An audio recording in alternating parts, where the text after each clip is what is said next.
ఈరోజు వాక్యము ఆదికాండము 41వ అధ్యాయము 37 నుండి 42 వచనాలు.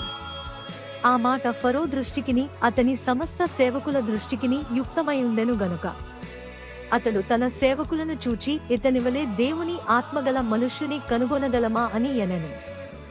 మరియు ఫరో దేవుడు ఇదంతయు నీకు తెలియపరచెను గనుక నీవలే వివేక జ్ఞానములు గలవారెవరును లేరు.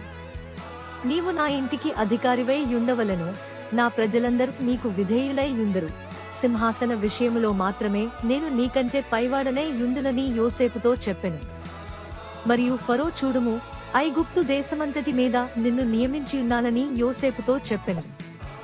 మరియు ఫరో తన చేతినున్న తన ఉంగరము తీసి యోసేపు చేతిని పెట్టి సన్నపు నార బట్టలు అతనికి తొడిగించి అతని మెడకు బంగారు గొలుసు వేసి, దేవుడు ఈ చిన్ని లేఖన భాగాన్ని దీవించి ఆశీర్వదించునుగాక. ఆమెన్.